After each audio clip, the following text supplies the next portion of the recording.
La historia de la guerra del Peloponeso de Tucídides es una fuente primaria crucial para comprender el conflicto entre Atenas y Esparta, que tuvo lugar entre 431 y 404 a.C. Esta guerra no fue solo una lucha de poder entre dos ciudades-estado prominentes, sino un choque de ideologías, formas de vida y sistemas políticos. Atenas representaba una potencia democrática y marítima, mientras que Esparta defendía una sociedad militarista, oligárquica y terrestre. La historia ofrece no solo un registro de eventos, sino también una profunda visión de los dilemas éticos y morales de la guerra, con la perspectiva de Tucídides sobre las dinámicas de poder, la naturaleza humana y los impulsos irracionales que impulsan tanto a los estados como a las personas. Antecedentes y causas. Tucídides comienza identificando las tensiones acumuladas y provocaciones específicas como catalizadores de la guerra. La Liga del Peloponeso, liderada por Esparta, se mostraba cada vez más recelosa de la creciente influencia y ambición de Atenas, evidente después de las guerras médicas, cuando Atenas transformó la Liga de Delos en un imperio. La riqueza, la supremacía naval y las tendencias imperialistas de Atenas alienaron a sus aliados e incitaron el temor en Esparta y en otras ciudades del Peloponeso, que se sentían amenazadas por su dominio. Tucídides destaca que aunque la causa inmediata de la guerra pudo haber sido una serie de disputas menores entre aliados y conflictos como los de Corcira, actual Corfú, y Potidea, la causa subyacente era el crecimiento del poder ateniense y el miedo que esto provocaba en Esparta. Fases principales de la guerra. Tucídides divide el conflicto en fases distintas, cada una de las cuales demuestra cambios en estrategias, alianzas y objetivos. La guerra arquidámica 431-21 fue la primera fase importante, nombrada en honor al rey espartano Arquidamos II, quien dirigió las invasiones iniciales de Ática. Esparta confiaba en su ejército terrestre superior, devastando el campo ateniense y tratando de forzar a Atenas a someterse. Sin embargo, los atenienses, bajo el liderazgo de Péricles, adoptaron una estrategia defensiva, permaneciendo detrás de las murallas de la ciudad, confiando en su flota para abastecerse y lanzando incursiones a lo largo de la costa peloponesia. Esta estrategia fue efectiva para mantener la resistencia, pero provocó un hacinamiento en Atenas, causando una plaga devastadora que mató a miles, incluido Pericles. La muerte de Pericles marcó un punto de inflexión, ya que la política ateniense se volvió cada vez más faccionalizada y líderes como Cleón adoptaron una postura más agresiva. Esta fase culminó con la paz de Nicias en 421 a.C., una tregua incómoda que pronto se rompió debido a la incapacidad de ambas partes para hacerla cumplir, lo que llevó a la reanudación de las hostilidades. La expedición siciliana y la hibris ateniense. Uno de los momentos más dramáticos en el relato de Tucídides es la expedición siciliana, 415-413 a Kinsters, una campaña costosa y en última instancia desastrosa para Atenas. Alcibíades, un líder ateniense carismático y ambicioso, persuadió a la asamblea para lanzar una expedición contra Siracusa en Sicilia, con la esperanza de expandir la influencia ateniense en el oeste. Tucídides vio esta decisión como motivada por una mezcla peligrosa de confianza desmedida y ambición imperial, a menudo criticando a los atenienses por su hibris y temeridad. La expedición fue un desastre. Alcibíades desertó a Esparta tras enfrentar acusaciones de sacrilegio en Atenas, y el liderazgo de la expedición flaqueó. Las fuerzas atenienses en Sicilia, bajo el mando de Nicias y Demóstenes, fueron rodeadas y destruidas por los siracusanos y sus aliados. Esta derrota tuvo graves repercusiones, ya que drenó a Atenas de recursos, barcos y mano de obra, debilitando su posición en la guerra.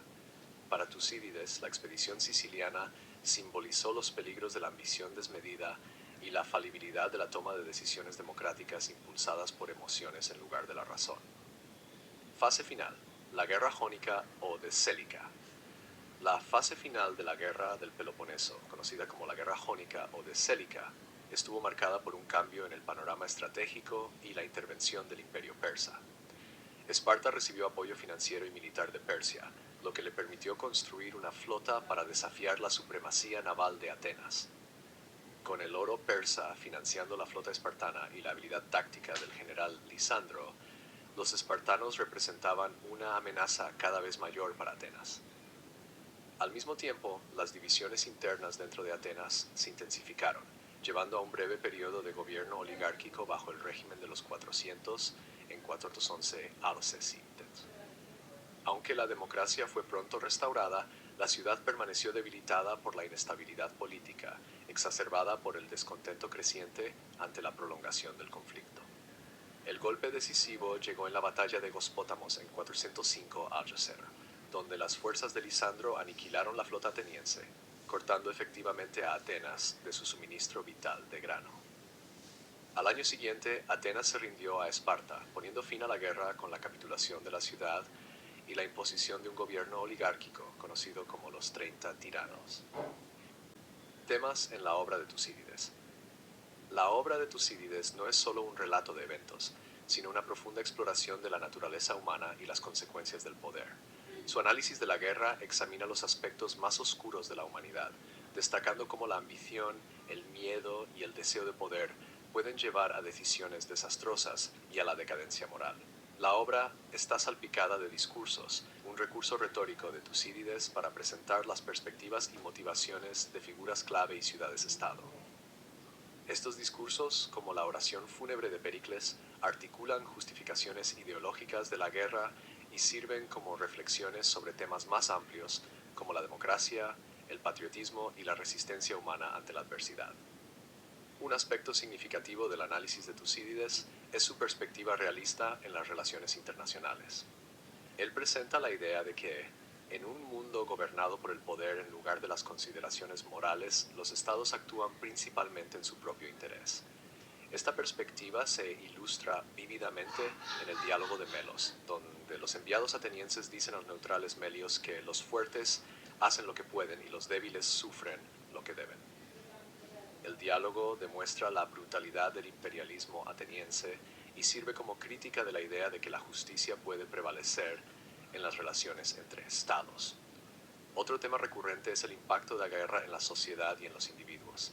Tucídides enfatiza cómo el conflicto prolongado erosionó los valores tradicionales, llevando a la degradación moral, una mayor brutalidad y luchas faccionales. Sus descripciones de las guerras civiles en lugares como Corcira retratan una sociedad donde las normas de justicia, lealtad y respeto por la vida humana se han desmoronado, reemplazadas por una cultura de sospecha, traición y venganza. Metodología y legado de Tucídides. Tucídides abordó su obra con un nivel de rigor crítico y escepticismo sin precedentes, rechazando mitos y leyendas en favor de un relato basado en hechos y evidencia. Recolectó testimonios de testigos presenciales, consultó diversas fuentes y buscó verificar la precisión de su información, estableciendo un estándar para la escritura histórica que sigue siendo influyente. Tucídides afirmó que escribió su historia como una posesión para siempre, con la intención de que su obra sirviera como lección para futuras generaciones sobre los peligros de la hibris, la inestabilidad de los asuntos humanos y las consecuencias a menudo destructivas de la guerra. En los siglos transcurridos desde su finalización, la historia de la Guerra del Peloponeso ha tenido un impacto duradero en la filosofía, la ciencia política y la estrategia militar. Pensadores como Hobbes y Nietzsche encontraron inspiración en el análisis de Tucídides sobre el poder y la moralidad, mientras que los realistas políticos modernos lo consideran una figura fundamental. Las lecciones de la Guerra del Peloponeso siguen resonando en discusiones contemporáneas sobre la ética de la guerra, las dinámicas de poder y la naturaleza de la ambición humana.